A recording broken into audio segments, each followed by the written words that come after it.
Oh, it was all a dream. Okay, that's good. And at least I'm not in jail. It was all a dream. That's pretty good. Like, it was a wrong dream for some reason. I guess it's time to go to Redcliffe Special School. Great.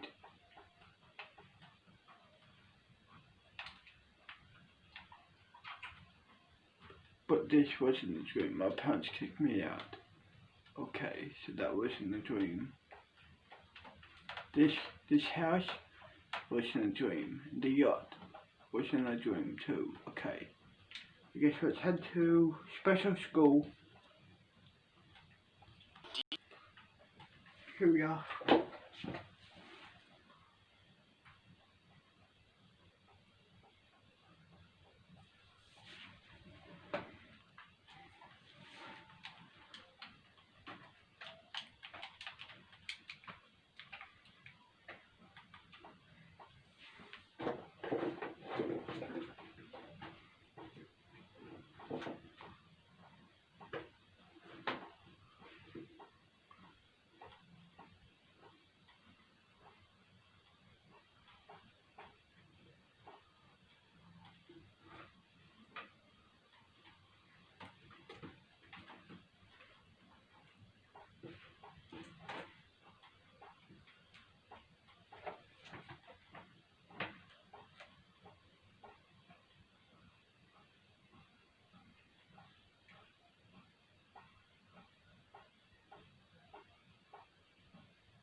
Everyone, come to the hall. Everyone, I know what this is about. Okay, now, seniors and juniors, you're going on camp. Some of yous, anyway. James. Hell yeah. Okay, good. Let's go. James, and so on and so on and so on. Go with Michael. He'll take you to the bus. Sweet. Hell yeah.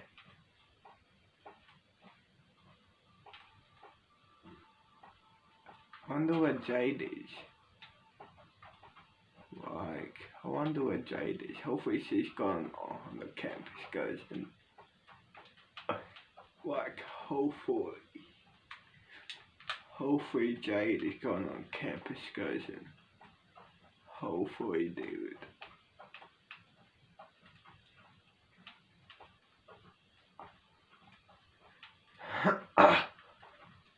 Oh shit. Hell yeah. I cannot believe it. I don't have to go to school, I'm going. There's the bus, I guess. Okay, get in, people. Here we are.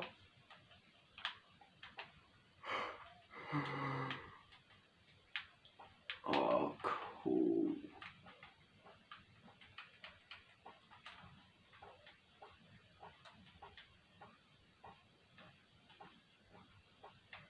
Hell yeah, so this is a school camp, huh?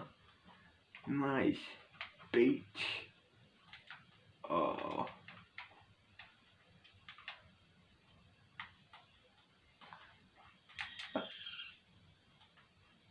Hell yeah, school camp. Oh, Up here with the boy dorms, boy cabins. Down there, girls. Okay, cool. So up here, boys. Down there, girls. Okay. James, you're with Ryan. Okay, cool. Follow me to your dorm.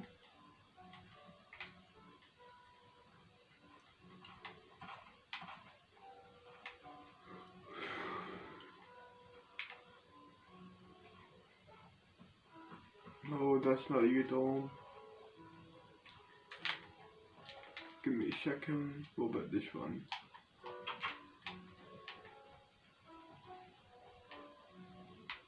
Yes, this is your dorm. Oh yeah? Nice. I know. This is your cabin, I mean. And the balconies off limits. That sucks. You know what? Fuck it. I'm going on the balcony. Fuck it. I'm watching some YouTube and smoking some weed. Hey babe. Oh, hey Jade. Doing smoke some weed? I guess so. And so, the Cool. infamous Norjack was launched, aka the case to find D.B. Cooper. They even released the serial numbers of the stolen $20 bills, in case the money was spent I'm anywhere. here to smoke. Fun fact, Thanks. the media got his name wrong, You're welcome. which is why we know him as D.B. Cooper instead of Dan Cooper today. In the past 5 years, we've received thousands of anonymous tips, investigated over 800 suspects, and even arrested imposters trying to gain clout. Yet we've come no closer to finding D.B. Cooper than the day we started. We've brought you here today because we need to find this man, and I'm told that each one of you has a strong case that I should pay attention to. If I may. Our first suspect, William Floyd McCoy. Also in 1972, 5 months after the D.B. Cooper heist, a man who goes by the name James Johnson boards United Airlines flight number 855 during a stopover in Denver, Colorado. It's important to note that the plane was also a Boeing 727, the same type from the D.B. Cooper case, and the connections don't just stop there. McCoy also gave written instructions to a flight attendant demanding a ransom, this time for $500,000. Then, he also jumped out with a parachute. What are we waiting for? Let's bring him in. There's just one problem. He's dead. What? Unlike D.B. Cooper, we know where McCoy landed thanks to a tip from a nearby motorist. He was just stopping by for some fast food when he picked up a hitchhiker. It was pretty weird that the guy was wearing a jumpsuit and had a duffel bag. So he calls the police.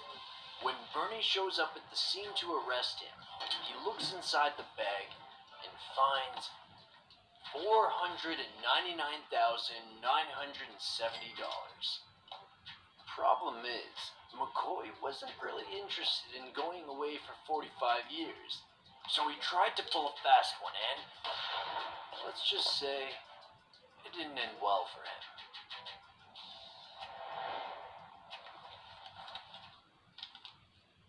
Doesn't matter. He's not our guy. What do you mean? D.B. Cooper never wore a jumpsuit. He's not our guy. Who's next?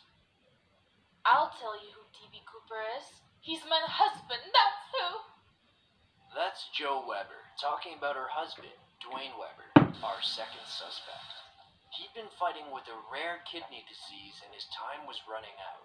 Joe was by his side, trying to comfort him, when he whispered into her ear, I am Dan Cooper.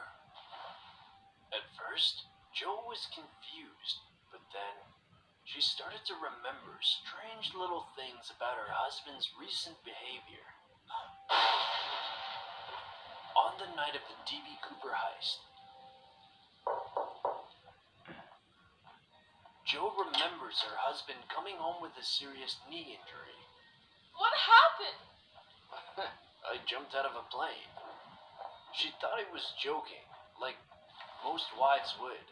But then his strange behavior continued. He would have nightmares in the middle of the night, muttering something like, "Fingerprints, plane, fingerprints. I left the fingerprints." So Jo started to investigate.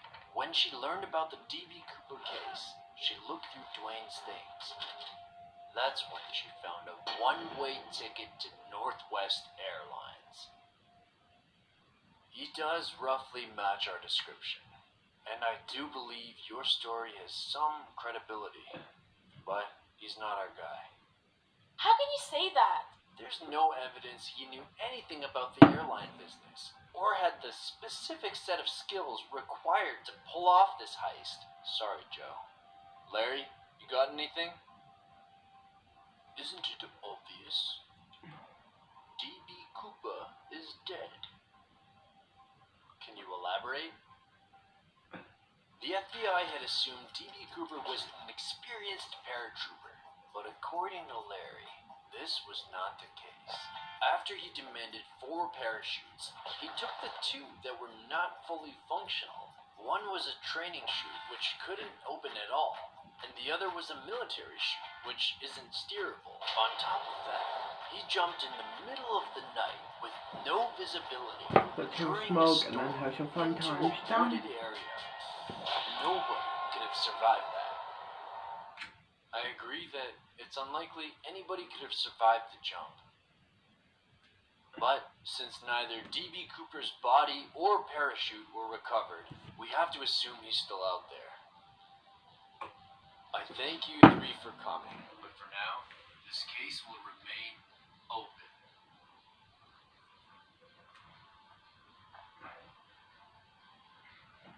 Over the years, the FBI continued their investigation, but ultimately made less progress than a little boy building a campfire with his dad one morning at the beach.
Don't do it. Don't have some fun times in my dorm, in my cabin, or in your cabin. In your cabin. Okay, cool.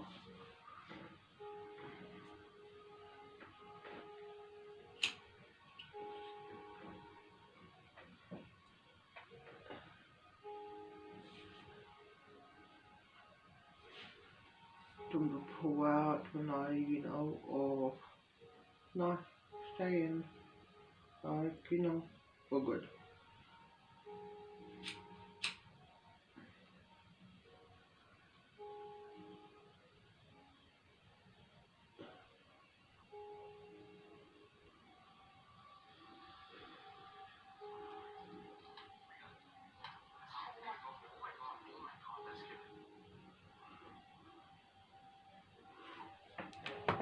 I get such freaking crazy vibes in this place, like super scary vibes. Like I'm so jumpy in here.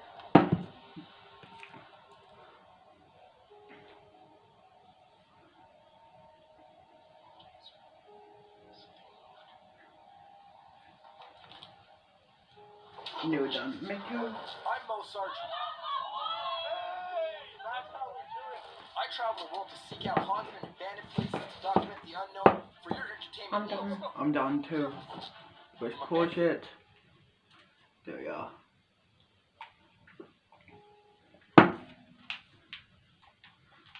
Let's have some fun times. Done. Which one is your bed? My bed is this one. Okay, cool. That's good day. Yes, definitely. Okay, see ya, babe. See ya. Love you. Love you too. Oh, shit.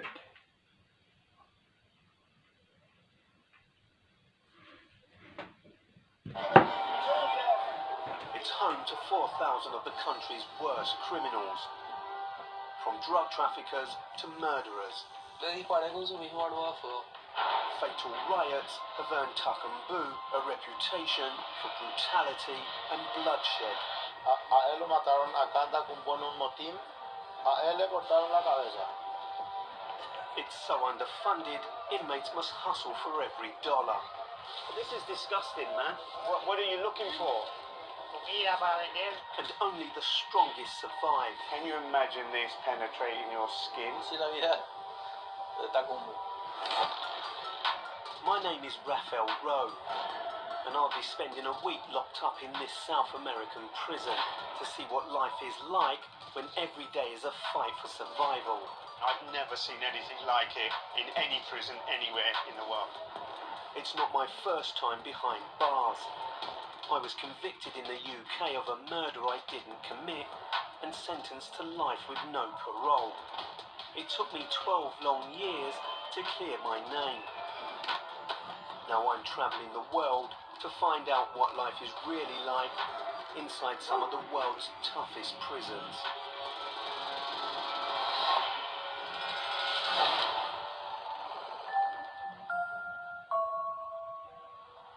Paraguay, sandwiched between Brazil, Argentina and Bolivia, has become one of South America's biggest drug smuggling routes.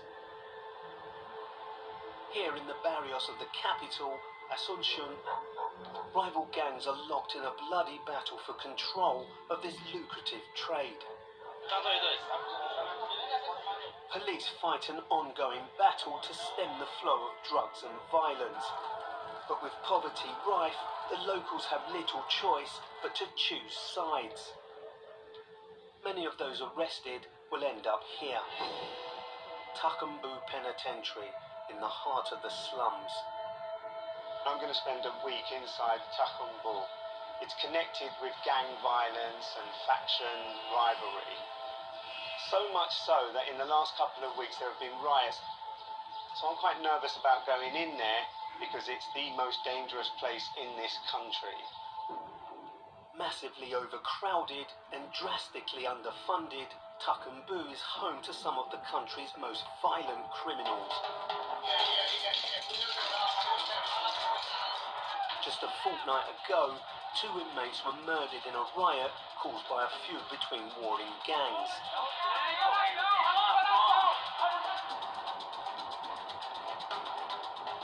Now, I'm going to see for myself what it takes to survive in South America's most feared prison.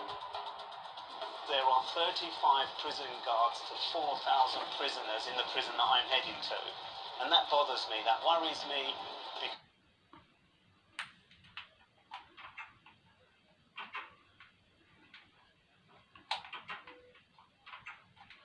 Okay, good, James. Follow me. It's time to do some activities. Okay, follow me. Okay.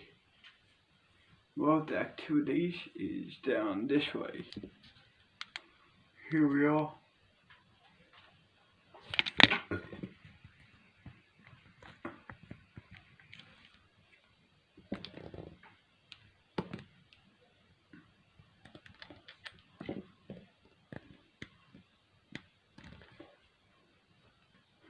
Okay, now the game is you're on the red team.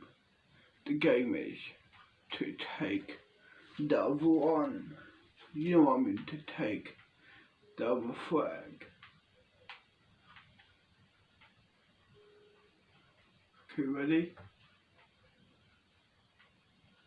Yeah? Okay, good. And go! Round 1 goes to red team.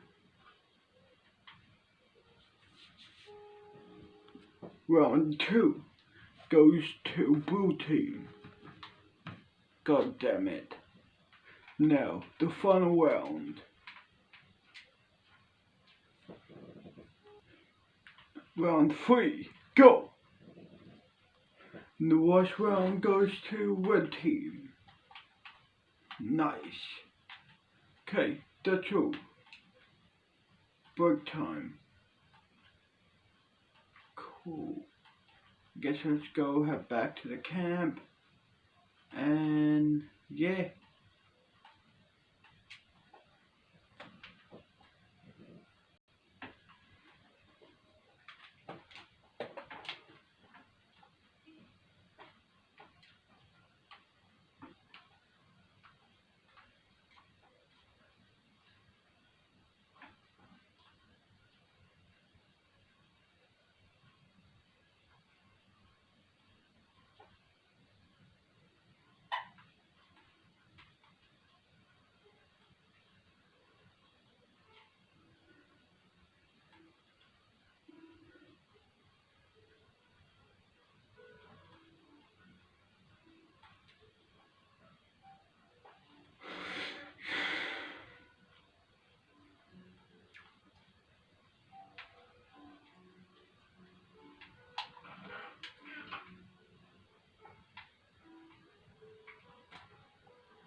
guess let's hang out somewhere. I'm trying to find somewhere to hang out.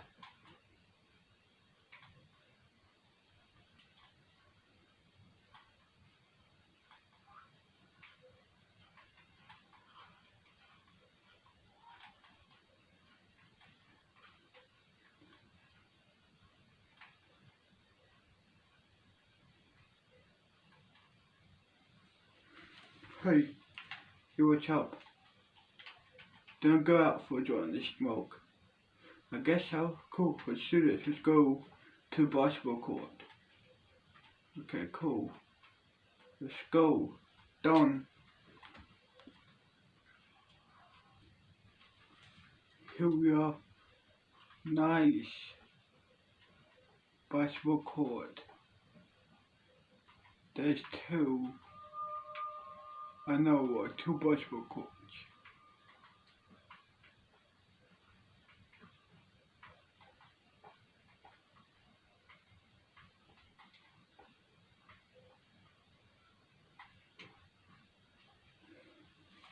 Do you want me to chop up weed or you? Can you? Okay, done. How many joints you want? One joint. Okay, cool, done. Thanks. Short supply.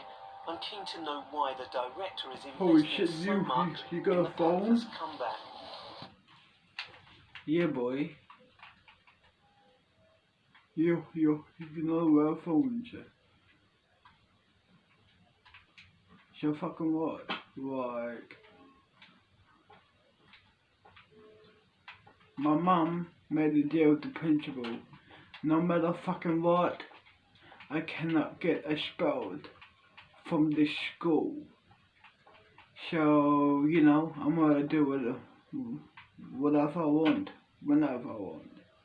Holy fuck. And I got some money too, awesome. Do you buy a phone for me? Yeah, why not?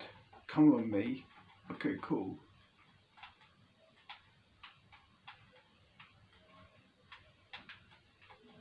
Do they sell phones? Yeah, they do. Cool. Excuse me, sir. What's up? Yeah, I'm looking forward to buy a phone. Yeah, sure. There'll be $100. 5, 10, 15, 20, 25, 30, 35, 40, 45, 50, 55, 60. Hang on, let me check. 10, 15, 20, 25, 30, 35, 40, 45, 50, 55, 60, 65, 75, 85, 90, 95, 100. Cool. Here's the phone. Okay, here goes. Cool, thanks. You're welcome. So what's your name? James. Nice to meet you. My name is Jono. Yeah.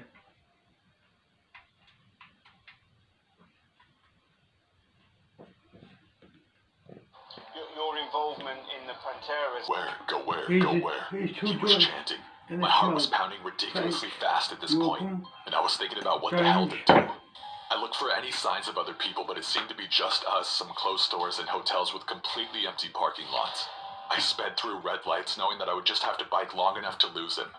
I was hoping that someone in the apartments above would hear this man chanting, look out their window and maybe call the police for me. Hoping that a car would come up from behind us and force him to stop running after me in the middle of the street. His chanting is getting a little farther away, but it's not far enough for me to lose him. There's no way I could stop at my apartment, lock up my bike, unlock the door, and get to safety without him being able to catch up to me. Then it hit me that about 10 blocks away from where I was a police station. Would anyone even be there? I didn't have any other ideas, so I passed the turn to my apartment and began pedaling to the station. My thighs were burning at this point because a bike with no air in the tires does pretty much none of the work for you. My stomach starts sinking as slowly, The sound of soles on pavement and the sickening chanting of "Go where" became steadily closer.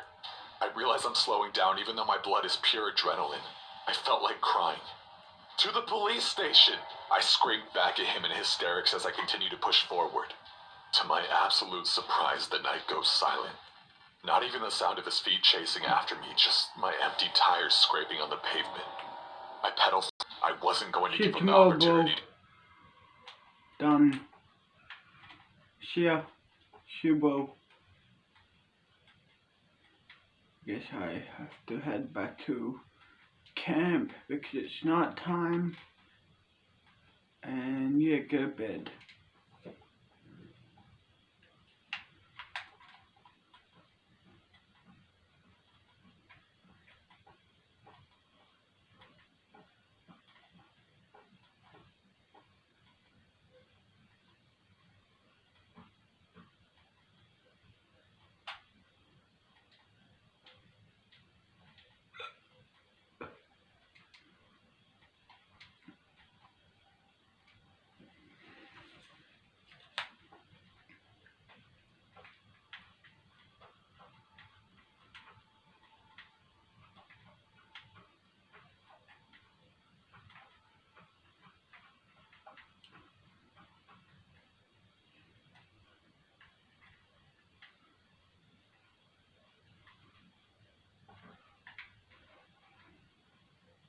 Good night.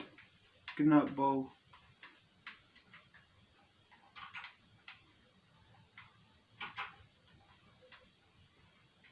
Guess let's close this door.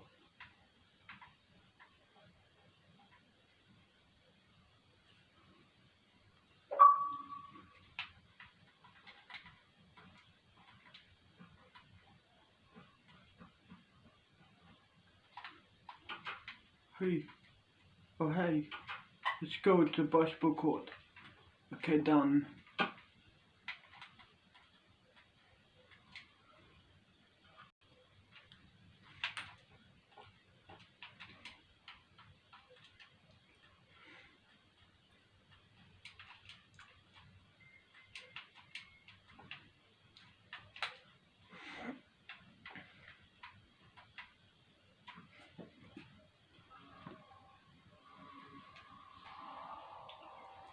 Okay, so backstory.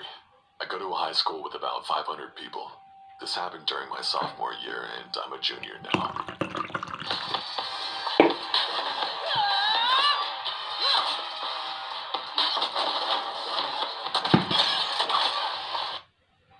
This might not be as extreme as other Let's Not Meet posts, but this is something that still terrifies me even a year later. Mark had other issues before this happened. He started cutting his arms in class. I was sitting 2 seats away from him and watched it all happen. He ended up being reported to the office and was sent to the YOC for about a month, if I remember correctly. The YOC is the Youth Opportunity Center. It's basically a mental hospital / juvie center for kids. He came back and he seemed fine. He said he was never suicidal and that he only did it for attention, which made sense for him because of his kind of messed up childhood. On the day everything happened, I had no clue about anything. But during my 6th hour class, the school resource officer appeared at the door of the classroom. One of my friends was standing behind him. The SRO told my teacher that he needed me immediately. I had no clue what was going on. I just thought I was being randomly drug tested, as it's pretty common in my school. I tried asking why we were going to the office and I got no response. He took the 2 of us into the conference room where 2 police officers were standing. They questioned me first. As I walked into the room, he shut and locked the door behind me. One of the police officers blocked the door, the other blocked the window. I was petrified. I had no clue what was happening. The conversation went as follows. Side note, the SRO was confrontational and aggressive throughout this entire conversation. "Have you heard anything today?" "About what?" "There were threats made against our school. Your name came up in a conversation." "What do you mean my name came up in a conversation? I haven't heard anything. Who made the threats? And who said I would know anything about it?" "Mark made the threats. When we questioned some other people, your name popped up. They said you might know something." "Who said my name?" "We can't tell you." I understand that they probably couldn't tell me who said it due to confidentiality reasons, but it's so frustrating to be locked in a room with 3 police officers who are acting like you've done something wrong, especially when you haven't. To this day, I still have no clue who mentioned my name. I tell them I have heard nothing. The only class I have with him is 5th period, and he wasn't there today. We don't talk outside of that class, and the only reason we talk in that class is because we sit at the same table, so we have to work together some days. Are you sure? I'm positive. I don't know anything. All of this is news to me. Okay, you're free to go. They opened my door, took my friend in, and I went back to class. I was kind of in shock. As soon as I walked through my class door, everyone was bombarding me with questions about what had happened. I ignored them and put my head down for the rest of class. Later that night, I saw on Facebook that the school had posted a message. I don't remember what it was exactly due to it being deleted. From my recollection, it said something like this. Parents and students of my school. 2 students reported that another student had made threats against our school. We have handled the situation and there's nothing to worry about. The actual post was longer, but I honestly don't remember it. I told my parents about everything that had happened that day, and they immediately wanted more information. I couldn't give it to them. At that point, I didn't know about the hit list or his arrest. All I knew was that someone had threatened to shoot up the school. The next day, everything hit the fan. I found out he had told people about his plans during 1st hour, and he was taken out of class and arrested during 4th hour. He was going to do it during 5th hour, start with the class he was in, which I was in too, and then he would head to the cafeteria. God, I still get chills when I think of this very moment. During lunch, my best friend came up to me and told me about the hit list Mark wrote and showed her during 1st hour. She didn't get the chance to tell me the day before. The other guy who was there confirmed everything. I was on it. I was the 3rd name down. Evidently, he described in detail how he would kill me. Luckily, someone stopped it from happening, or else I would be dead before I even got to graduate high school. To this day, I still don't know why he would have possibly wanted to kill me. I barely even spoke to the guy. I was polite in class if I had to work with him. We had no negative interactions. So I honestly have no clue what I did to make him so desperately want me dead. As I understand it, he did have a gun in his locker. It wasn't a joke like his friends thought. He intended to do it.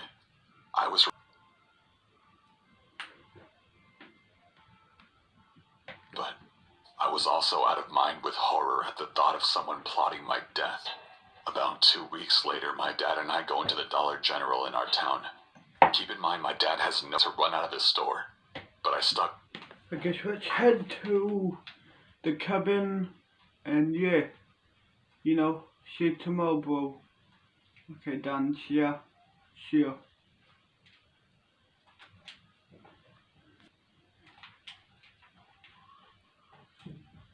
Here we are.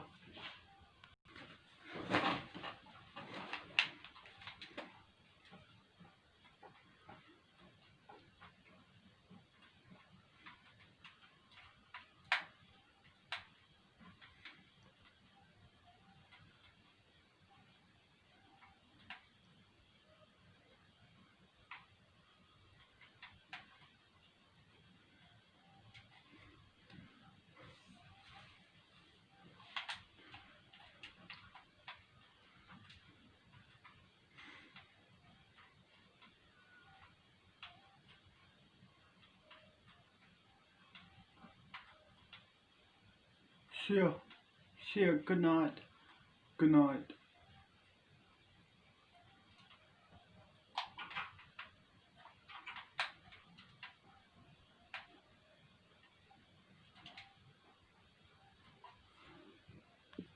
Everyone come to the main hall. Everyone. Okay, cool.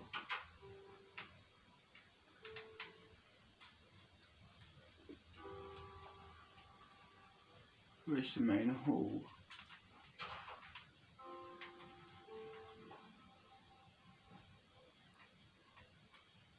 Wait, James. Yeah, what's up, channel? I'll show you where the hall is. The main hall. It's this way. Okay, cool. Here we are. Nice.